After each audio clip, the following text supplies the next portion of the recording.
Faro en la noche.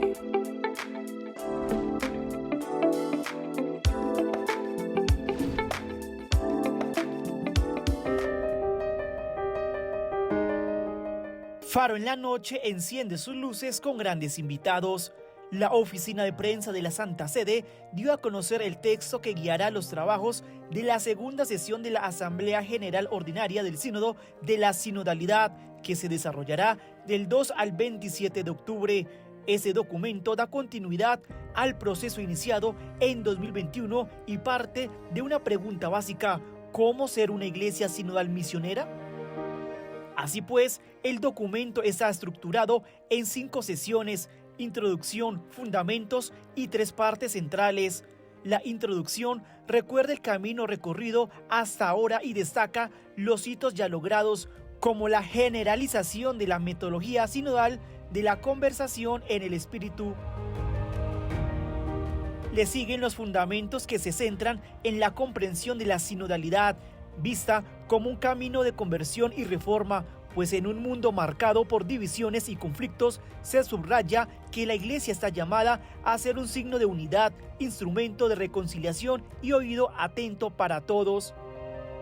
Hoy el padre Ramón Zambrano, director general del canal Cristovisión, estará dialogando con el padre John Jairo Rodríguez Sánchez, sacerdote de la diócesis de Fontibón, licenciado en Filosofía y Educación Religiosa de la Universidad Santo Tomás, experto en teología, magíster y licenciado eclesiástico en Derecho Canónico de la Pontificia Universidad Javeriana, y quien actualmente es párroco de San Mauricio, ecónomo diocesano y director ejecutivo de la Fundación Jardín Cementerio de Fontibón, quien estará explicando a los cristovidentes la importancia de este documento para la Iglesia Católica.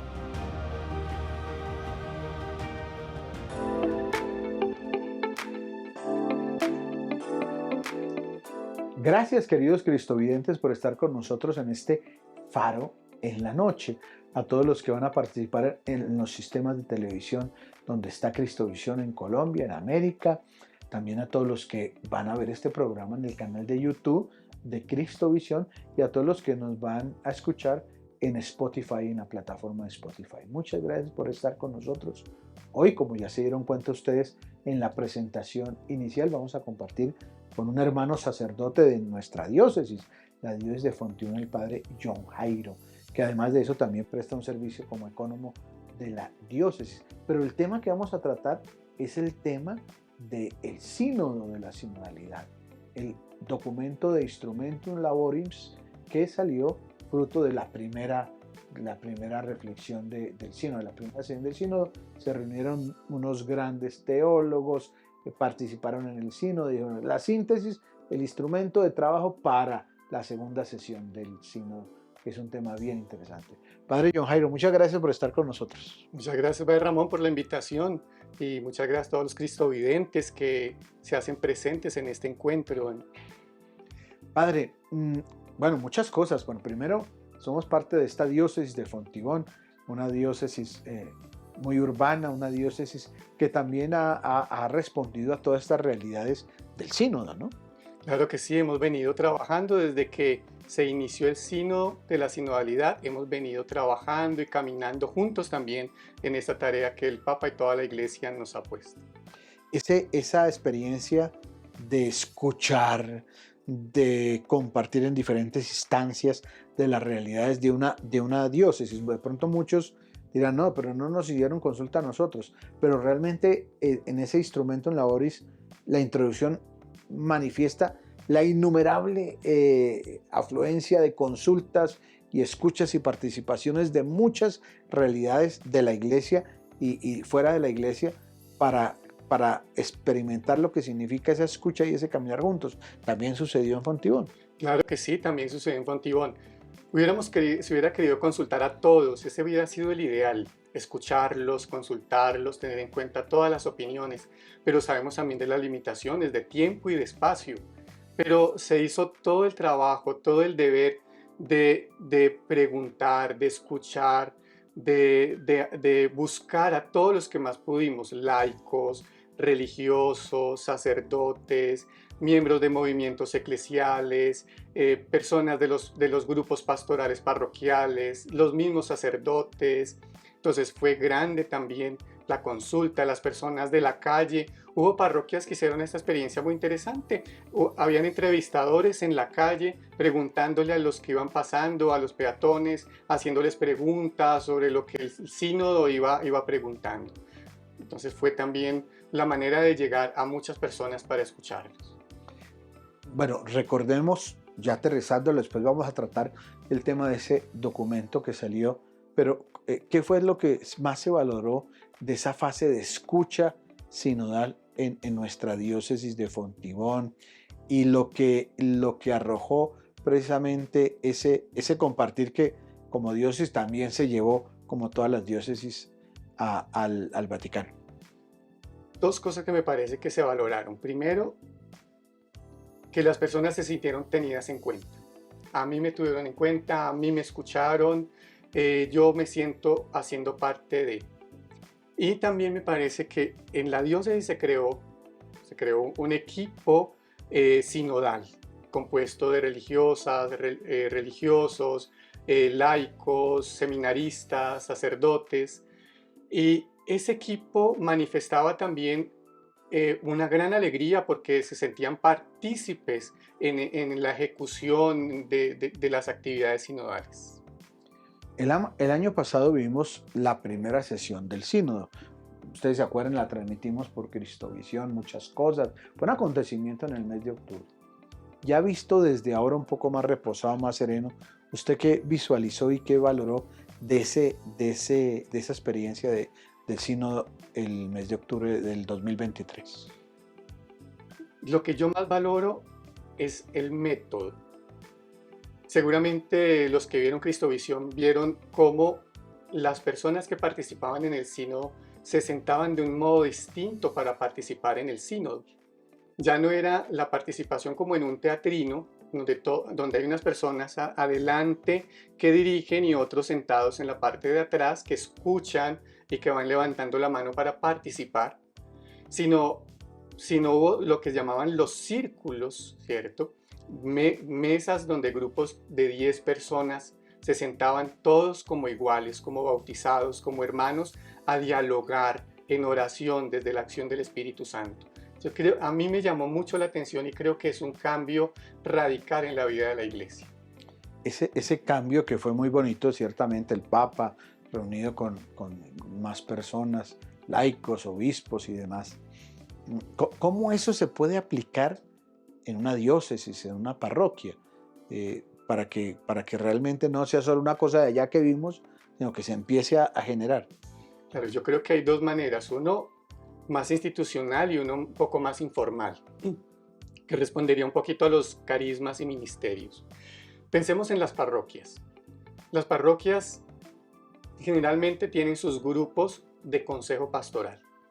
El consejo pastoral es un medio a través del cual el párroco, con todos los coordinadores o miembros de sus grupos pastorales, de sus laicos, de sus colaboradores, de sus servidores, pues se sienta a dialogar sobre cómo vivir la vida de Jesús en la vida parroquial, cómo evangelizar, cómo llevar adelante los planes y proyectos pastorales. Y asimismo se puede hacer también en la vida de la diócesis.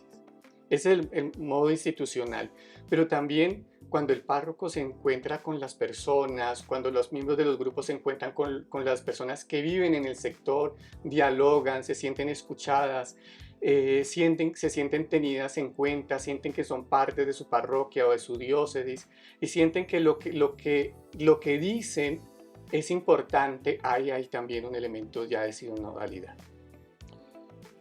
En una diócesis también, ¿cómo se aplica esa realidad? Porque hablar de sinodalidad significa aterrizar todo en la realidad de la parroquia, en la realidad de la diócesis. Sí, yo creo que en primer lugar es importante tomar conciencia de lo que ya existe. De hecho, en el encuentro de teología que hubo en el CELAN hace unos días, se hablaba precisamente de eso. Por ejemplo, de los consejos pastorales diocesanos. Es una realidad que puede ser posible en la vida de las diócesis, pero más que la posibilidad tendría que pensarse hoy que los consejos diocesanos de pastoral deberían existir en la vida diocesana. Es una manera de aterrizar la existencia de otros consejos, como el consejo presbiteral, como el consejo episcopal en muchas diócesis, como los consejos de religiosos en la vida de la diócesis, como el colegio de consultores, y como otras realidades también en donde hay posibilidad de escuchar, de discernir y de tomar decisiones en común. Creo que eso es importante, tomar conciencia de lo que ya existe, de su riqueza y cómo no solamente promoverlo, sino mejorarlo. Porque escuchaba unas noticias hace unos días de un obispo en Estados Unidos que se enfermó, ¿cierto?, del síndrome de Burnout, porque decía, yo afronté muchas cosas solo en mi diócesis. Y yo pensaba, pero ¿y sus consejos? Las personas que tiene alrededor, las personas con las que cuenta, ¿por qué no contó con todos ellos? A veces pues es claro, es por la misma vida que hemos llevado en la iglesia, donde falta también aprovechar lo que ya existe para consultar, para tomar decisiones en común, para no llevar cargas solos. Creo que en la medida en que podamos tomar decisiones compartidas, eso va a ayudar también a mejorar mucho la calidad de la vida de la iglesia. Al escucharlo, sin lugar a dudas, y ese es uno de los temas sinodales, el tema de la autoridad, cómo se ejerce la autoridad, un tema bien complejo para alguno que otro que no se ha formado en el sínodo ni tiene una eclesiología muy sinodal. Esto es el ponerse patas arriba, pues la iglesia, ya esto es el colmo, ya la autoridad no va a servir, ya, y uno que otro puede tener resistencia, o sea que ya esa autoridad que se tiene ya se va a delegar o se va a regar en más gente. ¿Cómo ve usted ese tema? Que es un tema que en la iglesia pues siempre ha tenido una referencia. Realmente el tema de la autoridad es un tema que se ha venido reflexionando ya desde el Concilio Vaticano II. Y ha ido habiendo un cambio en la manera de entender la autoridad. Ya no la autoridad simplemente como el ejercicio de poder sobre los otros, ¿cierto? Aunque la autoridad da poder, no es simplemente poder sobre los otros, sino la autoridad como un servicio para la comunión y para la misión. De hecho, hace algunos años, creo más o menos 10 años, salió un documento para la vida consagrada que hablaba precisamente de eso, la autoridad como un servicio al Instituto de Vida Consagrada. Entonces es un tema que ya ha venido trabajándose, pero que hoy también al hablar de la sinodalidad, pues se empieza a pensar mejor y decir, bueno, es que la autoridad no puede ser simplemente poder sobre otros, porque eso genera abusos de autoridad, abusos de poder y abusos de conciencia y otro tipo de abusos. La autoridad tiene que servir para ayudarle al pueblo de Dios a vivir la comunión y la misión. Tiene una finalidad y un objetivo. Estamos en Faro en la Noche, conversando con el padre John Jairo, sacerdote de la diócesis de Fontibón, párroco, ecónomo de la diócesis, pero también muy juicioso, estudioso del tema del sínodo. Así es que vamos a hablar en la segunda parte de este Faro en la Noche sobre ese instrumentum laboris que arrojó la primera sesión del Sínodo de la Sinodalidad y que va a ser motivo de trabajo para la segunda sesión que será en este octubre del 2024. Ya volvemos. Estás viendo Faro en la Noche. Padre John Jairo, ha salido fruto de mucha reflexión precisamente de algunos padres y madres sinodales este instrumentum laboris que prepara y quiere preparar la última sesión del Sínodo de la Sinodalidad en este octubre del 2024. Un documento interesante, usted ya lo ha leído, lo ha trabajado. ¿Qué podemos hablar sobre ese documento? Me llama la atención cómo este documento recoge como esa segunda escucha que se ha hecho en la iglesia durante este año 2024. Entonces, la escucha que se hizo a los párrocos, la escucha que se hizo a algunos expertos, la escucha que se hizo nuevamente a las conferencias episcopales y por lo tanto a las diócesis del mundo, a las iglesias particulares y locales, y que va, digámoslo así, centrando la mirada en el objetivo del sínodo. El sínodo que es un sínodo de la sinodalidad para entender la comunión, la participación y la misión de la iglesia.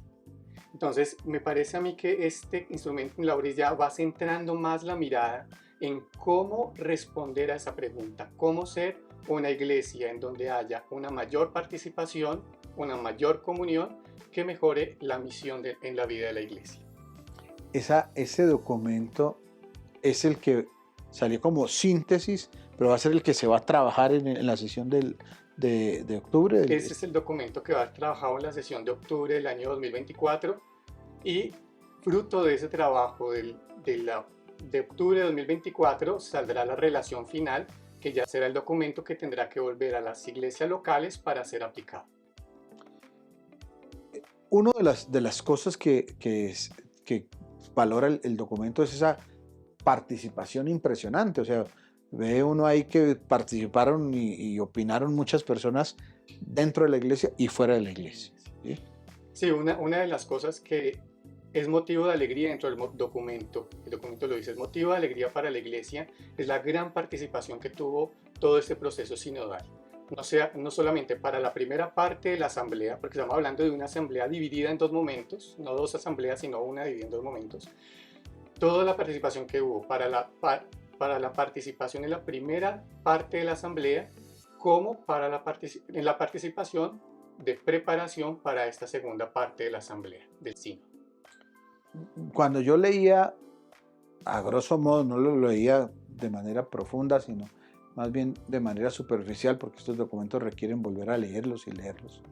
Sí veía que detrás sí había una preocupación, sobre todo en este documento, de ofrecer algunas directrices teológicas y doctrinales sobre un tema que mueve un poco la estructura de la iglesia, que es la eclesiología. La eclesiología, sí. Todavía estamos a la espera de un documento que debe salir, que es un apoyo, un subsidio doctrinal, que seguramente va a profundizar más en la eclesiología.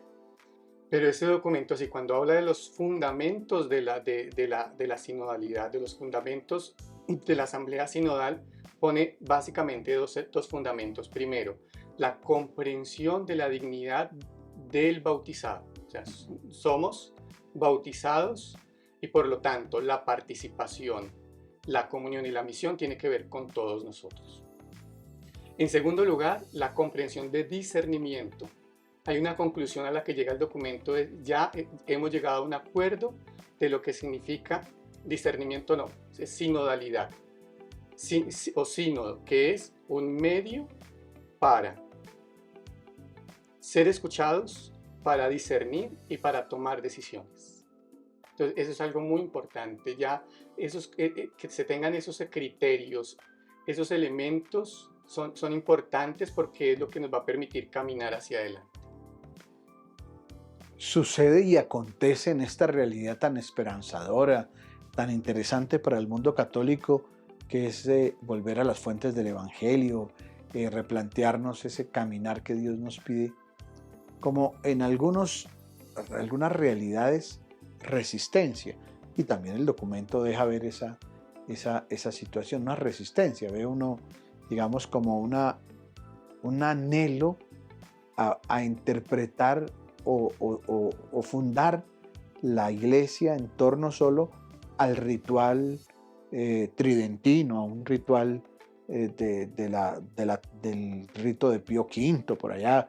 O sea, que como que cualquiera interpreta que, a ver, aquí esto no gusta mucho, porque entonces ya no se puede hacer la misa en latín y de espaldas, con un rito que pues fue de siglos pasados. Como que alguno que otro puede pensar, por eso ya esta iglesia está patas arriba.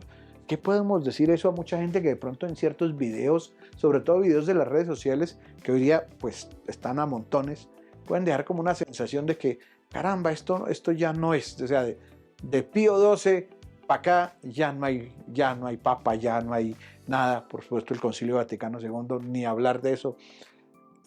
¿Qué se puede decir? ¿Cómo ve usted esa perspectiva y esa línea como sacerdote, como párroco, como pastor? Sí, yo pensaba esta mañana precisamente un poco en eso, y es la diferencia o la distinción que es importante ir haciendo entre la tradición de la iglesia y las costumbres de la iglesia.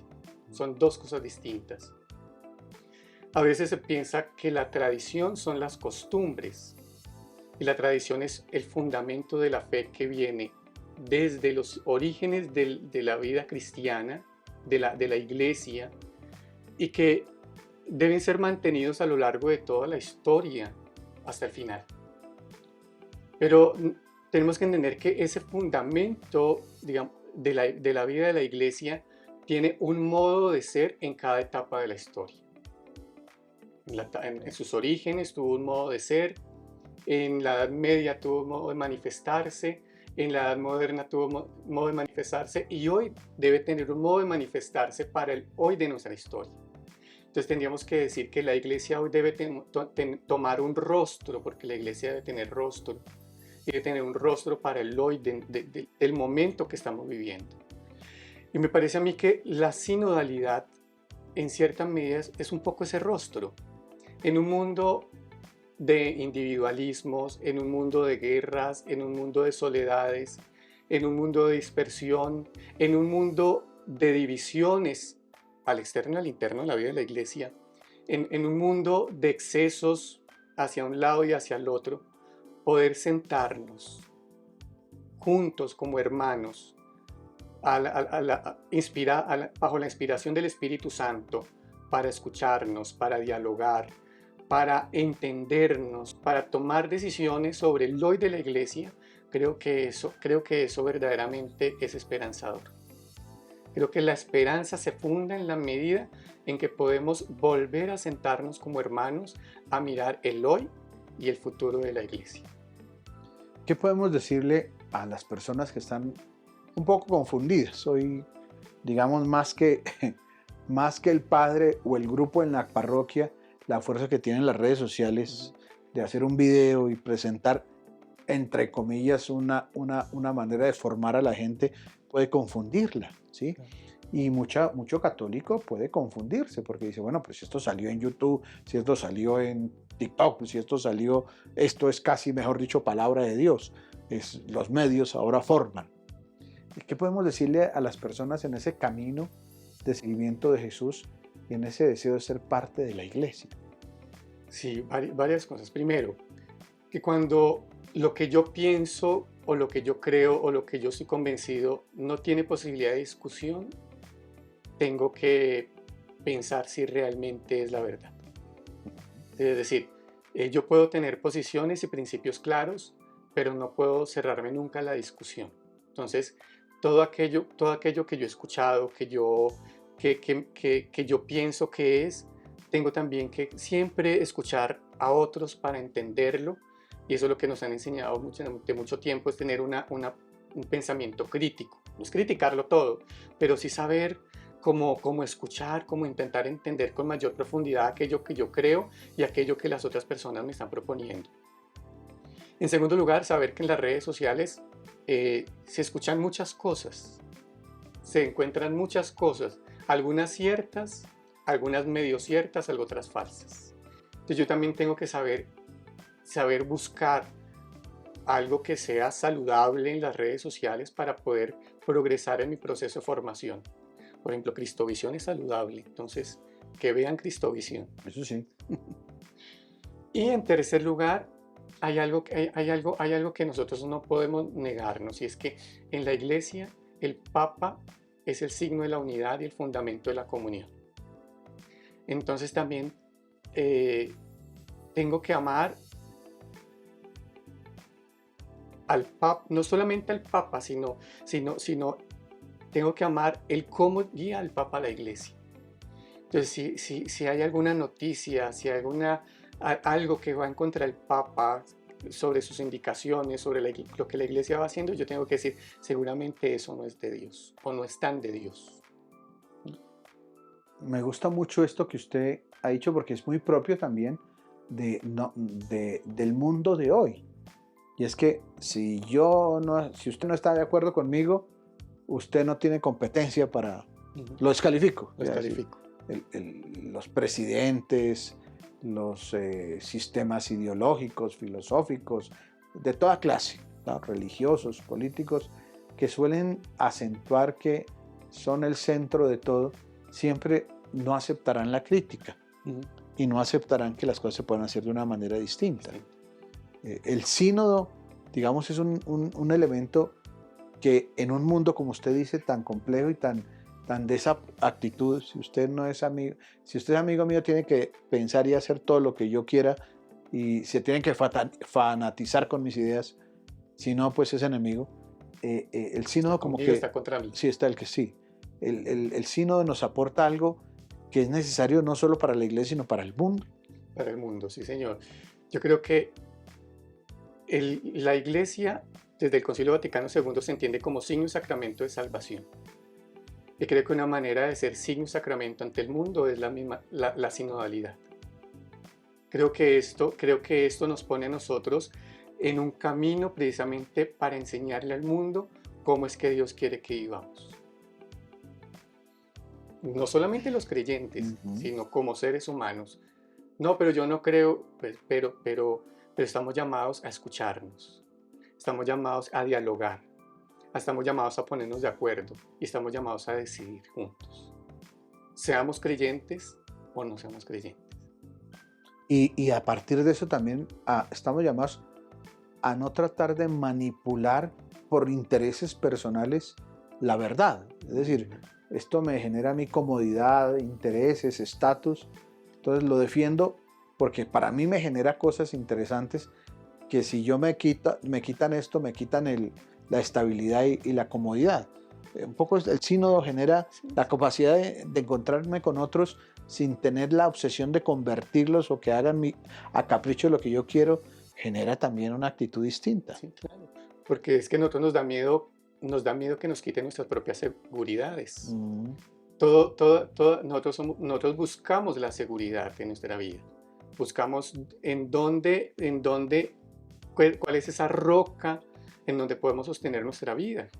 Entonces el sínodo nos desestabiliza porque nos quita nuestros propios prejuicios, nos quita nuestras miradas sin tener en cuenta a los demás, nos quita nuestros encerramientos y nos dice la seguridad no está ahí en lo que tú construiste. La vida es mucho más que eso. La vida solamente se puede construir, solamente se puede ser feliz en la medida que la construyas con otros, porque somos comunidad. A mí eso me trae a la mente Fratelli Tutti un poco. Es decir, no vamos solos por este mundo, sino que nos necesitamos unos a otros y necesitamos también lo que Dios ha creado, Laudato Si, Laudato Deum. Nos necesitamos mutuamente para poder no solamente sobrevivir, sino también para alcanzar la verdadera felicidad.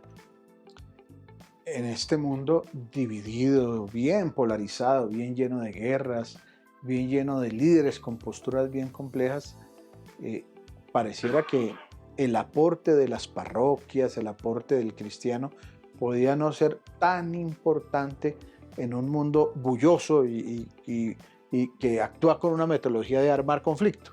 Sí. Vamos a hacer conflicto porque la única manera que vale la pena las cosas es que yo arme un bochinche, un chicharrón, para que así sea el punto de referencia.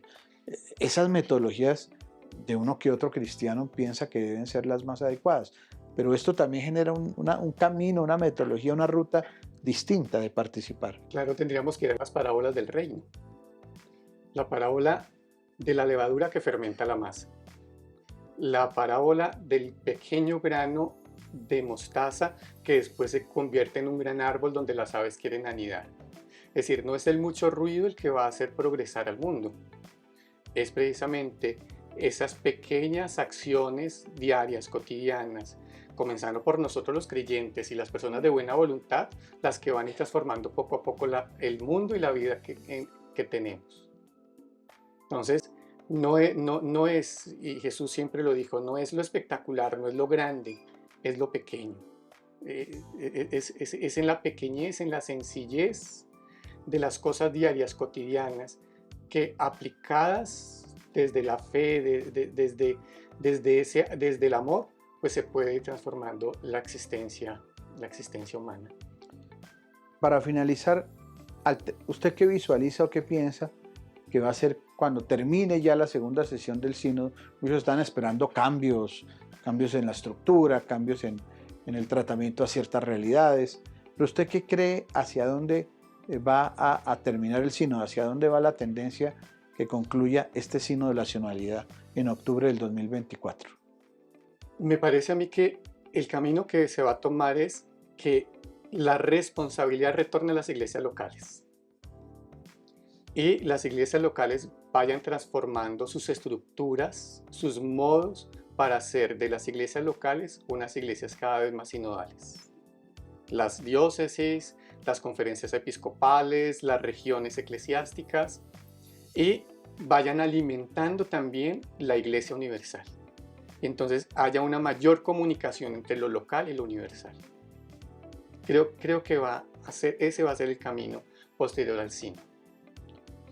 Padre John Jairo, muchas gracias por haber compartido con nosotros este faro en la noche, que es un tema de reflexión, de diálogo, de caminar juntos entre todos esta experiencia. Pues usted bien sabe que el canal Cristovisión es su casa, ¿no? Muchas gracias, Padre Ramón. Muchas gracias por la invitación. Ha sido un rato muy agradable. Muchas gracias a todos los cristovidentes también que han participado de este encuentro.